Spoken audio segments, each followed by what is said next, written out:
And what I mainly end up doing is talking to the actors and the assistant director and the cinematographer. And everybody else does things that I have no idea about. And it's kind of crazy. And on this movie, I made, my first film was very, like you say, very small, independent film. And then I got to do a big Hollywood film. And there's advantages to both. There's actually advantages to having a lot of restrictions when you make a small film. A lot of people say, if they say something nice about a small film, they say, how did you manage to do something good with so little money? And I actually think the opposite assumption is true, which is, how do you manage to do something good with so much money? Because when you have a lot of money, you have a lot of pressure, and it's hard to make a great film, when everyone is worried. And so it was really important to me on this movie that we tried to combine the best of both worlds. And we had a rule book. I had a deal that I made with the cinematographer so that we could make it a little bit more free, more organic. We didn't put marks down for the actors to stand.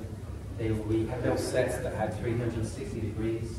On the first day, we start filming, and the actor goes over here, and we look left, and suddenly all the crew are in shot, and suddenly there's thousands of people in shot, whatever. And then the next day I come, and all the crew are now wearing Star Wars costumes. And so if I turn left, they can be in the movie. And so there was things like that. I did lots of little tricks to try and keep the intimacy and the smallness of all the benefits you get from small scenes that are more emotional and real. And then obviously we have the spectacle and the scope of Star Wars, especially during battle scenes. There's trying to get the benefit of both, really. C'est étrange, mais en fait c'est à peu près la même chose. Le réalisateur sur une grosse production, il est vraiment dans une bulle, il est très protégé. Et dès que je voyais l'équipe de 1000 personnes qui étaient avec moi, j'étais incapable de dire à monde, même de savoir ce qu'ils faisaient les uns et les autres, je ne savais tout simplement pas. On est donc extrêmement protégé quand on est sur une grosse production comme ça. Les seules personnes auxquelles je parlais, c'était les comédiens, l'assistant réalisateur et le directeur de la photo. C'est donc assez dingue comme ambiance. Le premier film, comme vous l'avez dit, que j'ai réalisé était un film indépendant à très petit budget, et après je suis allé tourner à Hollywood. Les deux systèmes ont leurs avantages. Sur une petite production, on vous demande toujours comment êtes-vous arrivé à faire tout ça avec si peu de moyens. Et sur une grosse production, il faudrait qu'on vous demande comment êtes-vous arrivé à faire de si bonnes choses avec tant de moyens. Parce que c'est difficile aussi de faire ça avec de gros moyens. J'ai la pression avec la gestion de ce que ça veut dire. J'ai essayé de combiner les avantages des deux. J'avais un livre de règles avec le directeur de la photographie pour plus de liberté, pas de marque à terre pour les comédiens, des décors à 360 degrés. Et le premier jour, quand on a commencé à tourner la caméra a tourné sur elle-même, a pivoté, et on avait 1000 personnes dans le cadre. Et le lendemain, quand on a repris le tournage, ces 1000 personnes-là, les 1000 personnes de l'équipe, portaient tous un costume de Star Wars. Donc on a trouvé le plus de solutions possibles pour avoir de l'émotion, avoir du spectacle, même surtout pendant les scènes de bataille.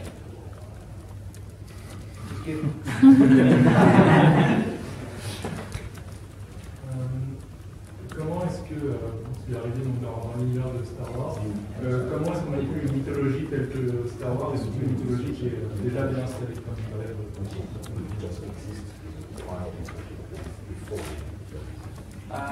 On our particular movie, we have a unique problem because normally when you make a film, someone has a good idea for like the setup of the movie, and then the problem is how do you end it? Like, you can go in all these different directions.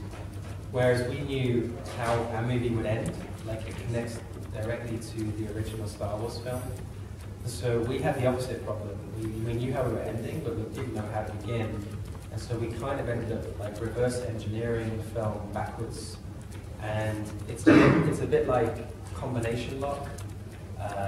You try things, something doesn't quite work, you try it again, something doesn't quite work. And the solution was trying to find all the familiar ingredients you have in the original movies, Star Wars films, but in a way it felt different. So for instance, a game we would play is we would take away all the science fiction from the storyline and try and tell it like it's a historical event. And so an easy way to do that is like World War II. We have the Death Star in the movie, which symbolically is kind of like a nuclear bomb, like a super weapon, and the race to be the first to have the weapon. And I used to work at the BBC, and I did a documentary there about Hiroshima and Robert Oppenheimer, who was the inventor of the nuclear bomb. And he's a very interesting person because he had a lot of guilt and regret over that, and that eventually became the character of Jim's father in that film. And he was behind some of the breakthrough ideas that allowed the Death Star to exist. And the Empire come for him. They want to use him to have him help develop the weapon. And then our movie is really about the rebellion going to find Jim so that she can take them to the father. And so then it felt like, okay, we have the ingredients you normally have in Star Wars, which is a broken family relationship from a parent-child, sins of the father, and maybe redemption, and good and evil, and the Death Star. And it took a long time to get that as the basic backbone of the film. And then obviously there's lots of other details that took a long time as well, but that was the big breakthrough where we went, okay, that's what our movie is, you know. Notre film en fait avait un problème assez singulier, assez original. D'habitude, on part d'une idée et on ne sait pas tellement comment finir l'histoire, où est-ce que le film doit aller. Et là, on avait la fin, puisqu'elle était évoquée dans un autre épisode de Star Wars, et on n'avait pas le début. On a dû donc prendre la problématique du film à l'envers. On a pris les choses par la fin. Comme un jeu de serrure qu'il faut débloquer en remontant le cours des choses pour trouver la solution. J'ai par exemple essayé d'éliminer tous les éléments de science-fiction du scénario pour essayer de traiter l'histoire comme si c'était un film historique. C'est quelque chose qui m'intéressait. Je m'intéressais beaucoup aussi. Il y a un moment dans le film où on parle d'une sorte de super arme, une arme comme une arme nucléaire, et il faut que les héros arrivent à la retrouver, à la prendre avant qu'elle ne leur échappe. Et je me suis rappelé de mes années de documentariste à la BBC où j'avais interviewé, fait un documentaire sur l'inventeur de la bombe atomique, et j'avais pu être témoin de ses regrets face à l'invention de ça. Et ce témoignage-là est pour moi à la source de la création du personnage du père de Jim, qui a permis l'existence de cette arme et l'existence de l'étoile de la mort. Et il va s'agir pour la rébellion de trouver Jim, de trouver son père pour essayer justement de retrouver la trace de sa femme. Dans les Star Wars aussi, il est souvent question d'une relation entre parents et les enfants, les péchés des parents, la rébellion par les enfants, la rédemption, et c'est en reprenant cette colonne vertébrale qu'on a trouvé la solution pour notre film. Could you explain a little bit your collaboration with Greg Fraser, the cinematographer? He did an amazing job on Zero Dark 30. What did he bring to the Star Wars universe? Yeah, I got to meet a lot of very talented people when you make Star Wars. No matter how busy people are, they will make time and drop what they're doing to be part of Star Wars. And with every person I met, I had a little spiel that I would want to say, which was like, I don't want this to be like a glossy Hollywood film, I want this to feel real, and I don't want it to be like limiting to the actors, we want them to have freedom, and all these things that are very difficult for directors of photography to deal with because they need to light exactly where the camera will be, and I wanted it to feel more real, like not a documentary, but have the organicness of real life. And as I started to meet Greg, I was about to say my spiel to him, and he said exactly the same thing to me. He said, I'm not interested in doing a big Hollywood movie. I want to do something that's more artistic and organic. And he said exactly what I was about to say to him, and I just thought this is the perfect guy. And we got on really well. And he has an amazing eye. Like, his sense of composition is fantastic. And yeah, we had a little rule book we created that was, for us, things we were not going to do. And he did some really great things where so we're in the spaceships, they're real, sort of real spaceships, and they're mounted with a robotic arm, and all the cast are inside the spaceship, and I get in with the camera, and all around us is giant screens, LED screens, and they illuminate the actors, and they have pre-recorded flight paths for the spaceship. And so we would get inside, and they would seal the doors so that we could shoot 360 degrees, and then we'd be left for an hour, and all the crew would have to wait on the ground, and we would fly and do the whole scene. And it was like being in a real spaceship. It was like being in the helicopter of like Dark 30, but we had Rebels, and it was the U-Wing, and we would shoot the scene, and then suddenly it would end, and the doors would open. It was really hot, and you forget that you were in London. You kind of think, oh, we were on Edu, like it was a planet, like in that film. Or it was kind of amazing, and we tried to as much as possible do things in camera. There was in the film industry there are these two companies that are normally rivals, Panavision and Arri, and they're like the Pepsi and Coca-Cola of the film industry. And for the first time, Greg on this film managed to talk them to come together. And we had this beautiful, like 1960s lens, a Panavision anamorphic 70mm lens that they used in Ben-Hur. And we had this brand new Arri digital camera that was 65mm, so like an IMAX format, digital.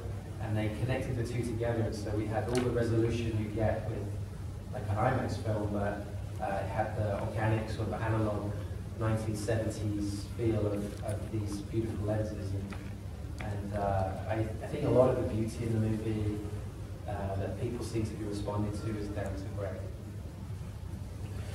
Oui, effectivement, ma collaboration avec Greg, le directeur de la photo, qui avait travaillé sur Zero Dark 30. Quand j'ai commencé à travailler sur Star Wars, j'ai rencontré beaucoup de gens pour qu'ils fassent partie de mon équipe. Je devais beaucoup leur parler et je leur disais toujours finalement la même chose. Je leur disais, je ne veux pas du tout un look hollywoodien, je ne veux pas du tout que ce soit glacé, je veux que ce soit vivant. Et c'est le genre de chose qui est vraiment très compliqué pour un directeur de la photographie à entendre. Je voulais du réalisme, je ne voulais pas que ce soit documentaire peut-être, mais je voulais qu'il y ait un grand sentiment de vérité. Et quand j'ai rencontré Greg, c'est lui qui a parlé le premier et il m'a dit exactement les mêmes choses. Et cette envie de réalisme, cette envie de vérité, ce côté d'éviter une image glacée, il a un sentiment par rapport à son travail très artistique, très organique, très naturel, et il a un œil qui est génial, il a un sens de la composition qui est extraordinaire. Nous avions donc fait tous les deux sur le tournage un livre des règles, avec des choses à ne jamais faire. On avait par exemple, pour avoir plus de réalisme possible et pour éviter les effets spéciaux qui sont faits en post-production pour que les gens sur le plateau participent vraiment ça, on avait mis nos décors de vaisseaux spatiaux, ils étaient montés sur des bras robotisés. Autour d'eux, on avait mis autour de ce décor des écrans LCD à 360 degrés qui diffusaient des images enregistrées et on s'enfermait là-dedans pour tourner vraiment à 360 degrés. On était comme vraiment dans l'hélicoptère de Zero Dark 30 et quand à la fin de la prise, les portes s'ouvraient, il faisait chaud à l'intérieur et on avait oublié qu'on était à Londres, on était vraiment parti dans un autre monde. Greg a aussi réussi quelque chose d'assez fantastique et d'assez unique. Vous savez qu'il y a finalement deux entreprises concurrentes dans le monde entier sur les objectifs de caméra, Panavision et Arri. C'est un peu comme le Pepsi Cola et le Coca-Cola dans le cinéma. Et Greg a réussi à les faire travailler ensemble. On a réussi à trouver ce look très années 70 qui était très important pour moi en utilisant un objectif anamorphique 70 mm qui avait été utilisé sur Ben-Hur et en le montant sur une caméra numérique d'aujourd'hui. On obtient donc un objectif de 1960 et on obtient ce look, ce grain particulier, cette image des années 70. Et toute la beauté que j'espère on pourra créditer à ce film, elle visuelle, elle vient vraiment de la collaboration avec lui. Ouais. Oui.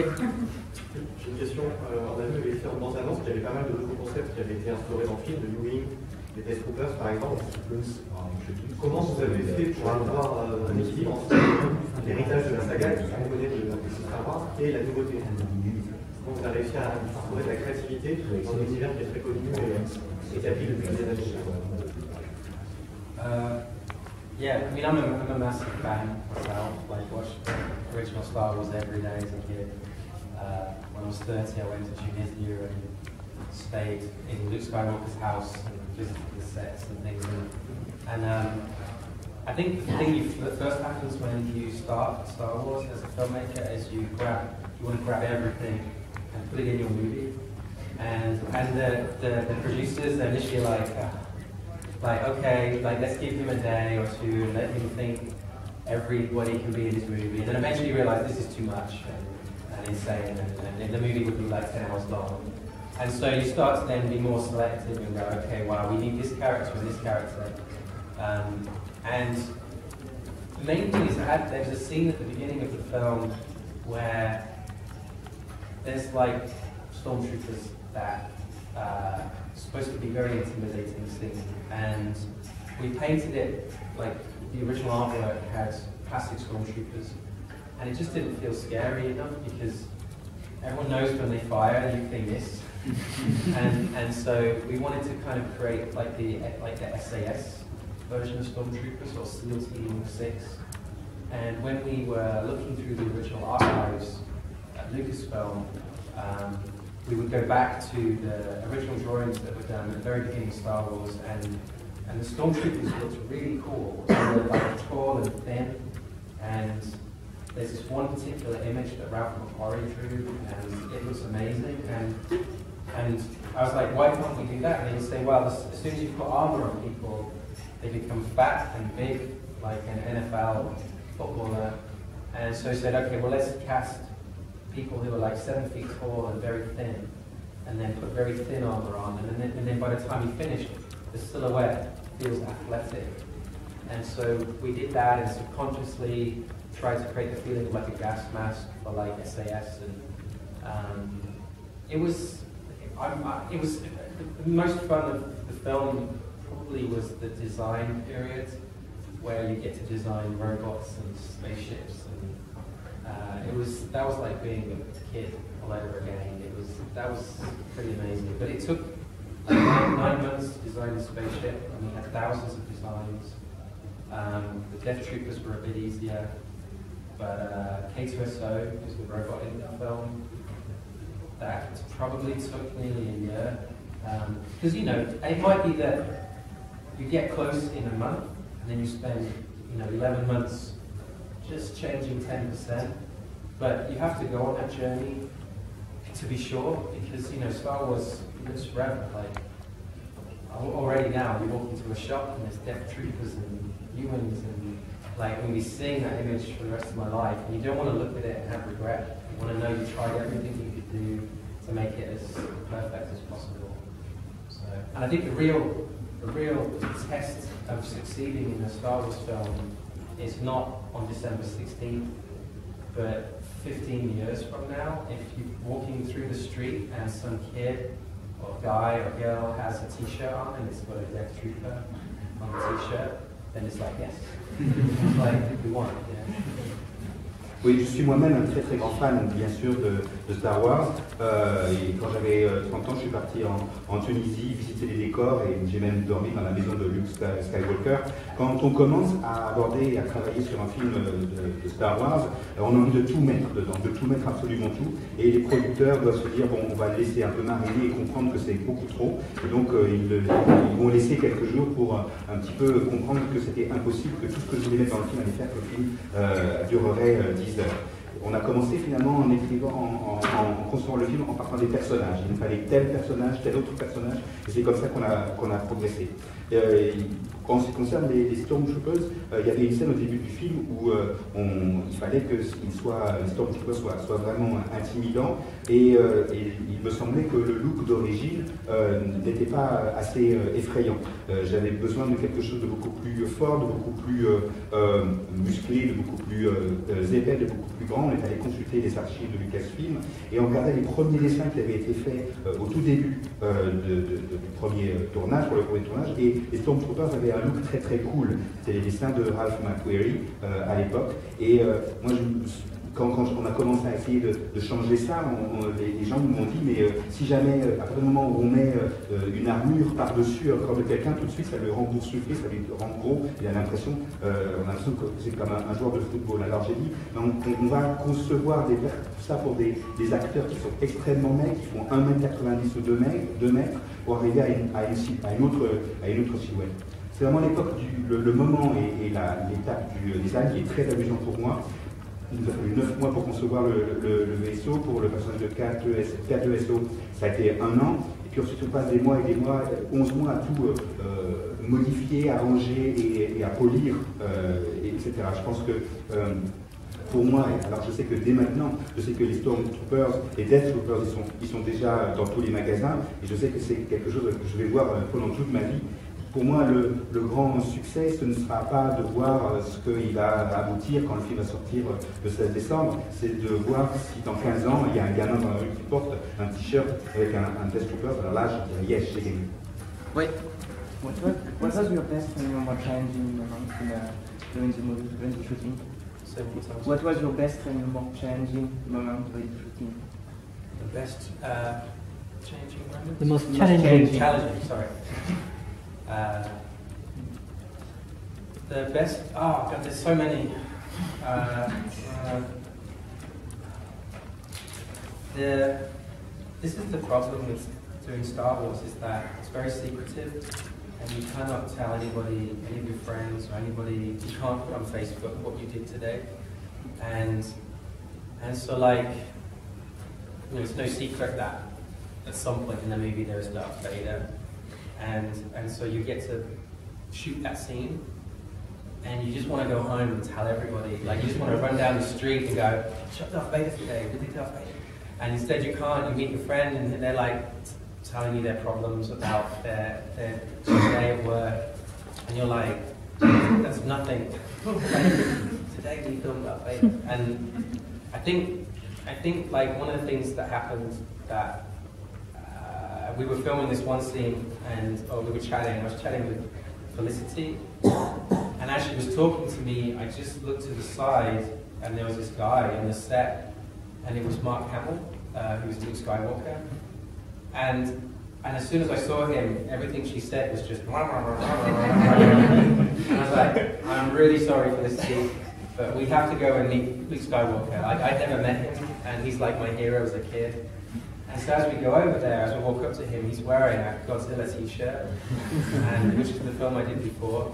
And it was just really weird. And I was nervous, you know, because it's like, oh my God, it's Mark Hamill. And he's very down to earth, very relaxed, and he just puts you at ease straight away. And he's very generous and polite and funny. And but that's like, honestly, every day, I think every single day would have something happen in it that would be the most surreal day of my life if I had a different life. You know what I mean? If I'd gone a different path, it would be everything. It's pretty crazy, and then it becomes normal, and then you like get used to it, and then you like. I recently I was in America, and I went to a shopping mall, and I walked into the shopping mall to get a cable, and there were 2 Death Troopers at the entrance of the shopping mall, like cutouts, and I just looked, yeah, Death Troopers, carry on. And then went, wait a minute, I'm not at work, this is the real world.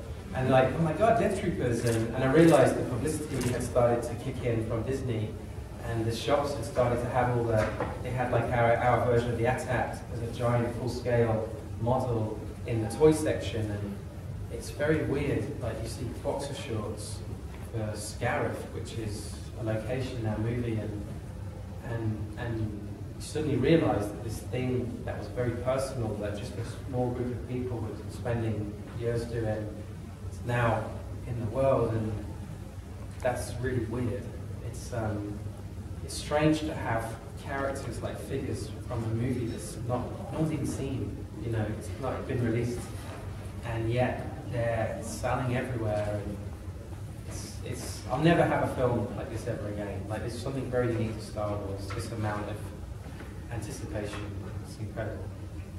J'ai beaucoup de moments qui sont des moments extraordinaires que je pourrais raconter. Et la particularité avec Star Wars, bien sûr, c'est que c'est un tournage extrêmement secret. À la fin de la journée, je ne peux pas raconter ce qui s'est passé sur Facebook. Je ne peux pas raconter à mes copains ce que j'ai fait dans la journée.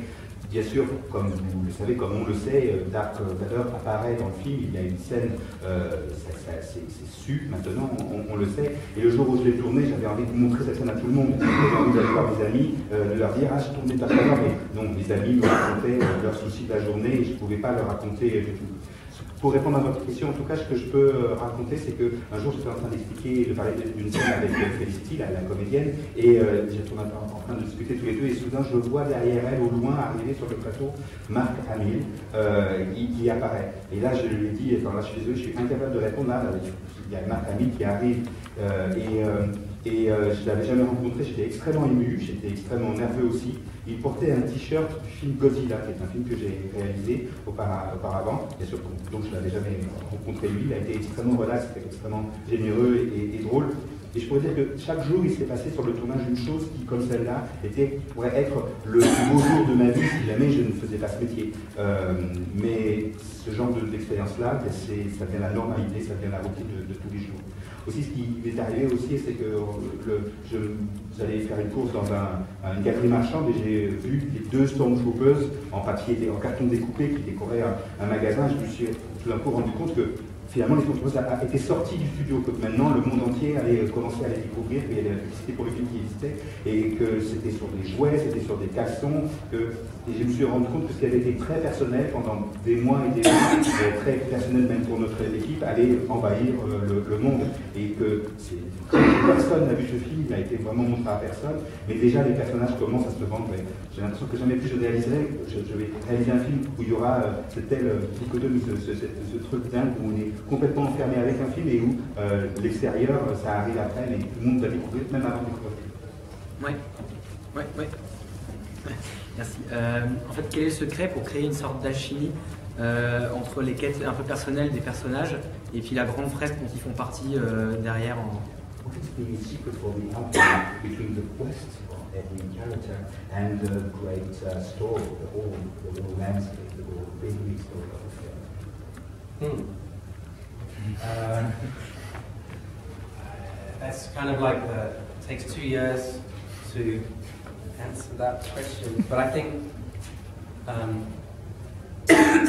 we have a very, hopefully, we have a very character-driven film. What was important to everybody who was working on it, that every character, because we have an ensemble, and there's quite a few different people that we have to meet and deal with in the movie, is that everybody has a history and a goal, and they are not all the same, and there's sort of this conflict happening within the group, and I think that's something that I'm very happy with in the film, is that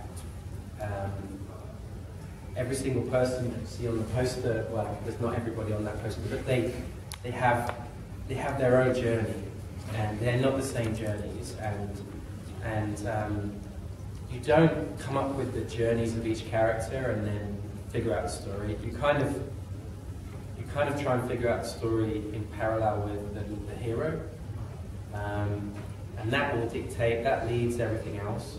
And for instance, we kind of dealt with Jim, played by Felicity, first, and then we felt we needed to have some characters in the film that represented the belief in the Force, because of there's no Jedi in our movie. It is in an era when they had all been made extinct, in theory. And so, to try and get inspiration, I've watched the things that inspired George Lucas, which was the original Akira Kurosawa film, The Hidden Fortress. And in that film, there are 2 Asian characters that bicker and squabble a lot, and they became eventually R2-D2 and C-3PO in the final movie. So we just rewound time and didn't make them droids. We kept them as 2 Asian characters fighting, and they were like the yin-yang of our film, and the belief and the not-belief by Donnie Yen and Zhang Wen, and so developing the characters, even Riz was cast before we fully knew his character. We knew that we wanted Bodhi to be someone who was out of his depth, who wasn't supposed to be there, a little bit like Dennis Hopper in Apocalypse Now. Had been sucked into this and was, I just want to go home and I just had nothing to do with this. And then learning that he had, as part of the Empire, learning what they had been up to And I love everything that happens to everybody. It feels really good. The goal was to not have a favorite character. Was to make sure if there was ever like a time where it's like, I love these guys, but I'm not so interested in this person, we then spent time on that person and tried to make them better and until they were like your favorite character. And I feel like the balance, yeah, I'm really happy with the balance in the movie. Il faudrait 2 ans pour répondre à votre question. Ce que j'ai voulu faire, c'est un film avant tout de personnages. Et on passe beaucoup, il y a beaucoup de personnages à présenter dans ce film, et tout le monde est différent, ils ont un but, chacun, ils ont une histoire. Et c'est ça que j'aime beaucoup dans le film, c'est que chaque personnage que vous voyez sur l'affiche, même s'il n'y a pas tous les personnages sur l'affiche, il a son cheminement, et il est différent des autres. On raconte l'histoire du film à partir de ses héros, et c'est ça qui a organisé le récit. Par exemple, je suis parti vraiment du personnage de Jay, qui est joué par Felicity, en premier, et puis on a senti qu'il nous fallait un personnage par lequel devait arriver la croyance en la force, puisqu'il n'y a pas de Jedi dans ce film. On est aussi remonté aux influences qui avaient été réelles pour le film pour Lucas, et notamment La forteresse cachée, le film de Kurosawa. Et il y avait là on trouve là l'inspiration pour R2D2 et ses BO. Et ici, on a continué cette influence-là et continue cette inspiration en écrivant 2 personnages qui, eux aussi, du coup, incarnent et la croyance et la méfiance envers la force. On a aussi eu l'impression que Bodhi devait jouer un personnage qui ne veut pas être là, qui se trouve là propulsé dans cette histoire, alors qu'il ne voudrait absolument pas être là. Et on a pensé au personnage que joue Dennis Hopper dans l'Apocalypse Now. Et à chaque fois qu'on rencontrait un personnage, vous pouvez me dire, c'est pas mon personnage préféré, ou celui-là m'intéresse moins à ce moment-là, il est un peu moins fort, alors on décidait de le réécrire, de le retravailler, et je suis content de l'équilibre qu'on a trouvé à l'intérieur de l'histoire chez tous ces personnages. Super. Oui, bonjour. Vous êtes connu pour une série BBC, un film indépendant et plus récemment Godzilla. C'est un succès quand même relativement rapide pour arriver à Star Wars déjà à ce moment de votre carrière. Comment vous avez vécu le fait d'être choisi le jour où vous avez appris que c'était vous qui allez réaliser le film?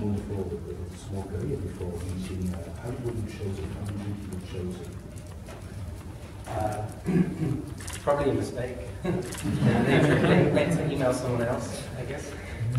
I think, I don't know. I mean, I just done my first big film, and before this, and I was exhausted and wanted to have a holiday and a rest and think about the next project. And I suddenly got this email from Lucasfilm saying, "Would you like to meet?"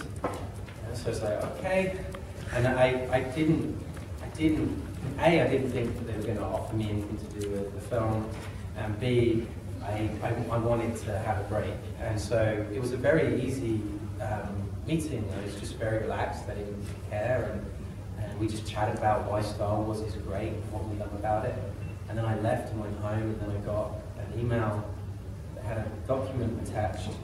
I had 2 documents, and I read one, and it was an idea where I was like, that's great, but I'm not the right filmmaker for that. I don't know how to do that movie. And then I read the other one, and I got to the end and realized like they were just going to directly connect with my favorite film.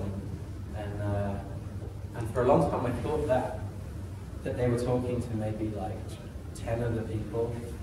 And every meeting I went to, I started to realize I don't think they're talking to anyone else. I think they're just talking to me, and I was so paranoid it wasn't going to happen. I didn't tell anybody, I didn't tell my family, I didn't tell my parents, and like at Christmas I got, because I like Star Wars, people buy me Star Wars presents and stuff.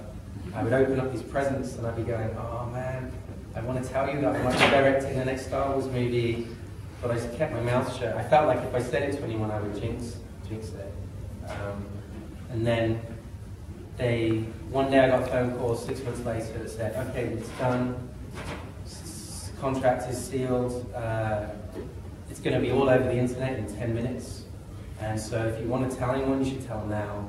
So I quickly called my mum on my phone, and I was doing FaceTime, and I realized, as I was telling her, if I press these buttons I can screen grab her reaction, And so I have an image of my mum going, no, to hear in the news. J'ai cru d'abord que c'était une erreur, j'ai cru que l'email qui m'annonçait la bonne nouvelle était destiné à un autre et qu'il était parti par erreur. J'avais réalisé juste avant un assez gros film, effectivement, j'étais épuisé, j'avais besoin de vacances, j'avais envie de réfléchir à un projet différent pour la suite. Et puis j'ai reçu un email de Lucasfilm, et moi qui voulais une pause, moi qui n'y croyais pas, on a commencé à en discuter. On a discuté, la première conversation, j'ai pu dire que je trouvais que Star Wars était super, et puis bon voilà. Ils m'ont envoyé à ma grande surprise un email aussi, tout de suite après cette première rencontre, avec deux idées. La première idée, je me suis dit, non, c'est pas pour moi, c'est pas mon truc, je vais pas faire ça. Et la deuxième idée qu'ils m'ont envoyée dans le même email, là, je me suis dit qu'il y avait un vrai lien avec les films que j'aime, les films que je préfère. Et je pensais qu'ils voyaient au moins 10 autres réalisateurs, mais non, à chaque fois que je les rencontrais, à chaque réunion, je me disais, non, visiblement, il n'y avait que moi. J'étais un peu parano, je ne pouvais pas en parler à ma famille, je ne pouvais pas en parler à mes parents. C'était Noël, tout le monde recevait des cadeaux. Moi, je suis un grand fan de Star Wars, tout le monde m'offrait des cadeaux Star Wars. J'ai dit, oh non, je ne peux rien leur dire, c'était catastrophique, c'était impossible. Et puis, j'ai reçu un coup de fil qui me disait, bon, ça y est, on allait signer, ça allait faire. Je me suis dit, dans 10 minutes, tout Internet va être au courant, le monde entier va le savoir. Et la personne, 10 minutes à qui je l'annonce, et je me suis dit, je vais appeler ma mère. Et sur FaceTime, je l'ai appelée, et comme il y a cette possibilité-là, j'ai pu prendre une photo d'elle qui apprenait la nouvelle et une photo de sa réaction quand je lui ai appelé que j'avais réalisé le nouveau film de la série Star Wars.